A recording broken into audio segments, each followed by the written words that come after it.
From Beetlejuice causing chaos as the ghost with the most, I'm the ghost with the most, babe. to the creepy striped sandworms terrorizing the afterlife.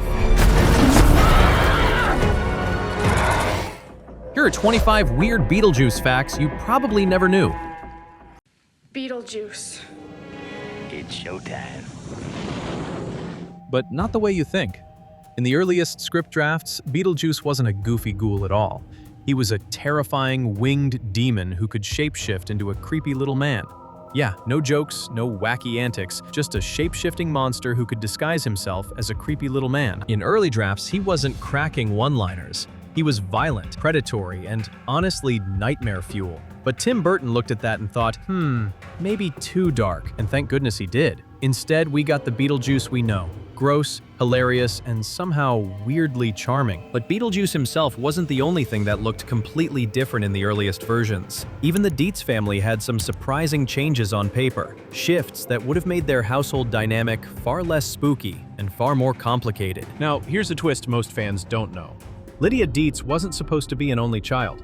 Early drafts gave her a little sister named Kathy. Kathy was written as the normal kid, bright, cheerful, the total opposite of Lydia's black-clad goth aesthetic. But having two daughters splits the emotional focus, so Burton and the writers made a bold move. They cut Kathy entirely. Without a sister, Lydia stands out as the misunderstood outsider, the girl who famously says, I myself am strange and unusual. And that line, it probably wouldn't hit as hard if Kathy were around. And when it comes to Lydia, the changes went way beyond her family setup. Things almost got much darker. All right, here's where things get really dark. In some early drafts, Lydia Deetz wasn't just the spooky girl obsessed with ghosts, she was supposed to become one. That's right, the writers originally planned for Lydia to die in a house fire and join the Maitlands in the afterlife. But test audiences and Tim Burton weren't exactly on board with killing off the only kid in the story. So instead, Lydia stayed alive and gave us that perfect balance between the living world and the afterlife. Of course, it wasn't just the characters that shifted. Even the movie's title nearly took a completely different direction. Believe it or not, Beetlejuice wasn't always called Beetlejuice. In fact, the studio hated the name. They thought audiences wouldn't get it, or worse, they wouldn't be able to pronounce it. So the original working title was something super bland, House Ghosts. Doesn't exactly scream cult classic, right? But here's the funny part. When Tim Burton got sick of the endless title debates, he sarcastically suggested Scared Sheetless. He was joking, but the studio actually considered it. Can you imagine this movie being a hit with that title? But names weren't the only thing up for debate. The choice of who would actually play Beetlejuice was just as surprising. The first actor eyed for Beetlejuice wasn't Michael Keaton. It was Sammy Davis Jr. At the time, he was in his 60s, and the execs thought his name recognition could carry the movie. But Burton, he wasn't sold. He felt Beetlejuice needed someone unhinged, unpredictable, someone who could go completely off the rails. Enter Michael Keaton, who transformed the role into the chaotic ghoul we know today. And honestly, can you imagine Sammy Davis Jr. shouting, It's showtime.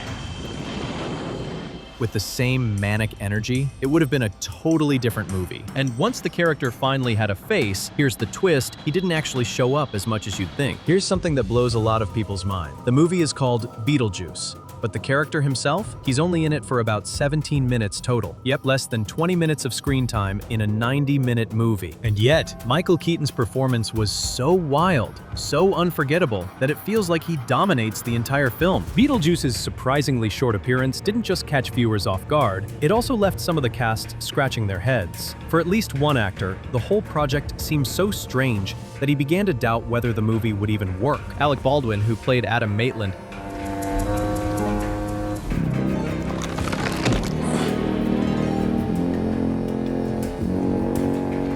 thought Beetlejuice was going to tank his career. He admitted he couldn't make sense of the script and had no clue what kind of movie they were making. I had no idea what it was about. I thought maybe all of our careers are going to end. At one point, he even told friends he thought his acting days were over. But instead of sinking him, Beetlejuice became one of the most memorable roles of his early career. Baldwin later said watching the final cut totally changed his perspective. And while the actors wrestled with understanding the script, another mystery came from the movie's most confusing detail, the name Beetlejuice. It wasn't just weird spelling, it actually has a strange origin that goes far beyond Earth. Ever wonder why the name Beetlejuice looks so weird in the credits as Beetlejuice? That's because it's actually the name of a real star star in the Orion constellation. Tim Burton loved how strange it looked and sounded, so he borrowed it for his mischievous ghost. Of course, the studio worried audiences wouldn't understand how to pronounce it. Was it Beetlejuice, Beetleguys, Beetlegoose? To keep it simple, the film's title card and marketing leaned on the phonetic spelling, Beetlejuice. But Burton had fun sneaking the star's spelling into the movie itself. But while the name was inspired by something cosmic, one of the movie's most iconic scenes was created in a much more practical way. A dinner table, a song, and a surprise effect that no one saw coming. The dinner possession scene is one of the funniest moments in the whole movie. Everyone singing,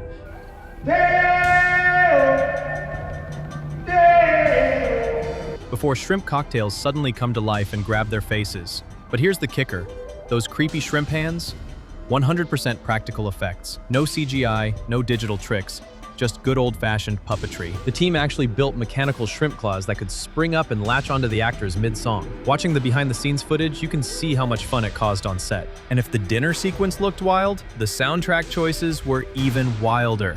And it turned out to be one of the movie's boldest moves. One of the boldest choices Tim Burton made was the soundtrack. On one side, you had Danny Elfman's spooky, circus-like gothic score. On the other, you had cheerful Harry Belafonte calypso hits. At the time, people thought it was a disaster waiting to happen. Studio execs worried the upbeat songs would completely clash with Elfman's eerie orchestral work. But Burton refused to compromise. He believed the contrast would make the movie feel fun instead of frightening. But the eccentric choices didn't stop there.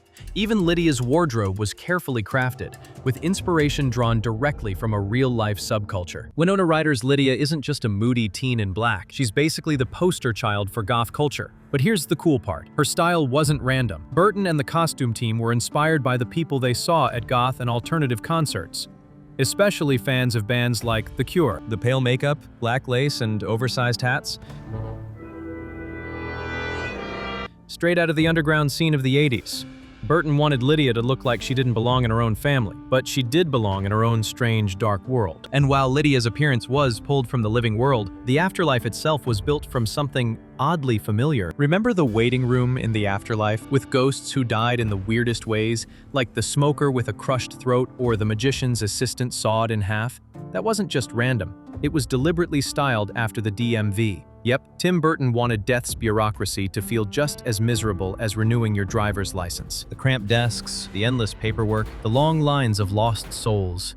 It all plays into the idea that, even in the afterlife, you can't escape red tape. But if the afterlife's design was quirky, not everything in early drafts was so playful. At one point, the Maitlands' deaths were written in ways that leaned much darker, so dark that they risked changing the entire tone of the film. In the final film, Adam and Barbara Maitland die in a car accident that's spooky but not gruesome.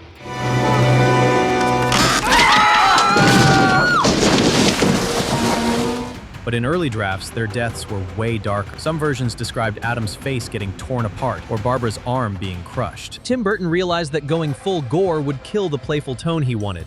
Instead, he kept it eerie but lighthearted, which made audiences love the Maitlands instead of being traumatized by them. It wasn't only the storylines that shifted. Casting proved tricky too, especially for Lydia.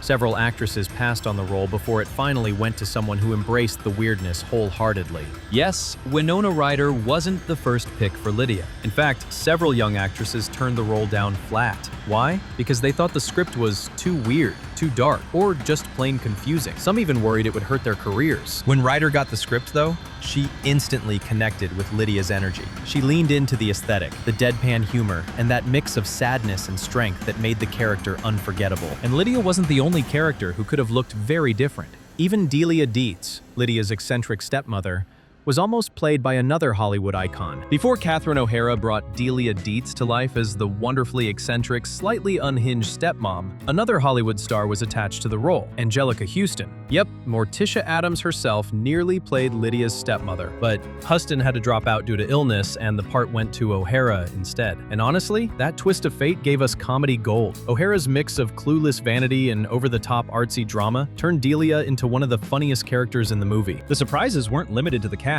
Even Burton's creatures drew their inspiration from unexpected places. Those striped sandworms weren't born entirely from his imagination. They had roots in something much more familiar to sci-fi fans. Those creepy black and white striped sandworms weren't just random Burton creations. They were directly inspired by the giant worms from Frank Herbert's sci-fi classic Dune. Tim Burton wanted his version to feel more surreal and cartoony, so the stop-motion team gave them exaggerated movements and striped patterns. It added to the dreamlike quality of the afterlife world. But when it came to Beetlejuice himself, the design process took a very unusual path. In fact, the actor behind him had a surprising amount of input in shaping how the chaotic ghost would ultimately look and feel. You'd think the costume and makeup team came up with Beetlejuice's chaotic look, but a lot of it came straight from Michael Keaton himself. When Burton first offered him the role, Keaton wanted to know what this guy looked like. Then he pitched ideas. The result? A character that was equal parts gross, hilarious, and unforgettable. And once his look was locked in, the actual filming was shockingly quick. For all his wild antics, Beetlejuice was brought to life in a time frame far shorter than most fans would ever guess. Michael Keaton only worked on Beetlejuice for about 2 weeks total. That's right, less than 14 days of shooting gave us one of the most legendary performances of the 80s. Keaton improvised much of his dialogue, constantly throwing in jokes, mannerisms, and bizarre ad-libs that weren't in the script.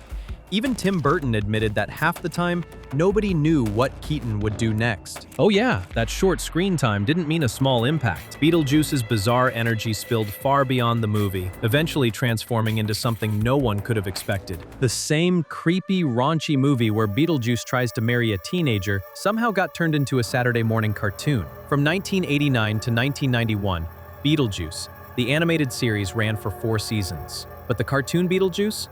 But how can you blame me, Lydia? Your parents make it so easy.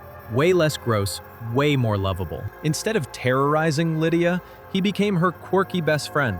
They went on adventures together in the Netherworld, full of colorful monsters and wacky humor. Basically, it was Beetlejuice rebranded for kids. The strangest part? All of this cult classic weirdness was achieved on a budget that was tiny by Hollywood standards. Every odd effect and creature design had to be pulled off with clever, low-cost tricks. For a movie packed with wild special effects, stop-motion monsters, and a cast of big names, Beetlejuice actually had a shockingly small budget, around $15 million. That meant Burton and his team had to get super creative. The sandworms? Stop motion. The crazy afterlife makeup? Done cheap but brilliant. Even the sets had a handcrafted DIY vibe. All that low-budget weirdness is what gave the movie its charm. Instead of slick, polished effects, you got clunky, surreal visuals that matched the tone perfectly. And the film went on to gross about $84 million worldwide, a massive success compared to what it cost. But even with its budget limits, the movie managed to score a massive win where it really mattered, earning Hollywood's biggest recognition for its unforgettable visuals. Yep, you heard that right. Beetlejuice actually snagged an Academy Award. In 1989, it won the Oscar for Best Makeup, beating out heavy competition. And the Oscar goes to V. Neal, Steve Laporte, and Robert Short for Beetlejuice. And honestly, it's easy to see why. From Beetlejuice's moldy, rotting face to the jaw-dropping waiting room ghosts, the film's look was unforgettable. The makeup team only had a fraction of the budget of bigger productions, but they turned limitations into creativity. Those weird, rubbery prosthetics? Legendary. The grotesque stretching of Adam and Barbara's faces? Instant nightmare fuel. While awards proved the film had technical brilliance, Beetlejuice himself brought something even rarer to the screen. He wasn't just a character, he was chaos breaking the rules in ways audiences weren't used to seeing. One of the things that makes Beetlejuice so wild is how often he breaks the fourth wall. He doesn't just interact with the characters, he talks straight to the audience, winks at the camera, and even calls himself I'm the ghost with the most, babe. This wasn't common in comedies back then, let alone horror-themed films. Michael Keaton leaned into the idea, treating Beetlejuice like a chaotic showman who knows he's performing for the audience. That sense of chaos even spilled into the tiniest details, like how confusing his own name could get. Depending on where you looked, it seemed to change form again and again. Here's a detail that confuses a lot of fans. How do you actually spell Beetlejuice's name? On the movie poster, it's Beetlejuice. In the script and inside the film, it's sometimes Beetlejuice, like the star in Orion. And in Michael Keaton's own improv moments, it even gets twisted around into nonsense variations. This wasn't an accident. Burton loved the idea of his character being confusing, hard to pin down, even down to the spelling of his name. It added to the chaotic energy. Like Beetlejuice himself couldn't decide who or what he really was. And if you think the name was messy, the sequel ideas were even more bizarre. Let's just say the plans for Beetlejuice's next adventure were unlike anything fans would have expected. You won't believe, Warner Brothers actually greenlit a sequel back in the 90s called Beetlejuice Goes Hawaiian. The idea? The Deetz family moves to Hawaii. Their new home gets built on an ancient burial ground, and Beetlejuice shows up to wreak havoc, surfboard and all. Yes, really.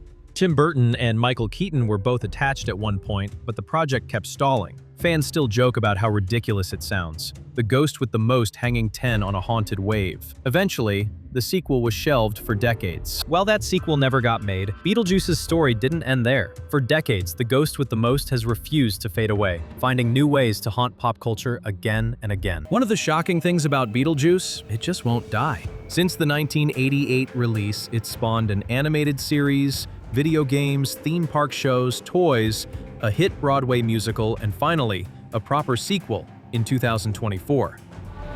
Be warned, it's intense. That's over 3 decades of staying power for a movie that cost peanuts to make and almost got named Scared Sheetless. And why does it last? Because it's not just a spooky comedy. It's weird, original, and bursting with personality. Beetlejuice is the kind of character who crawls under your skin and never leaves. He's crude, chaotic, and totally unforgettable. From chaotic ghost antics to Beetlejuice breaking all the rules, the movie has some seriously wild secrets. And those were 25 weird Beetlejuice facts you probably never knew. Craving more spooky and hilarious movie secrets? Hit the screen. Don't miss out. Subscribe for more weird and wild movie moments.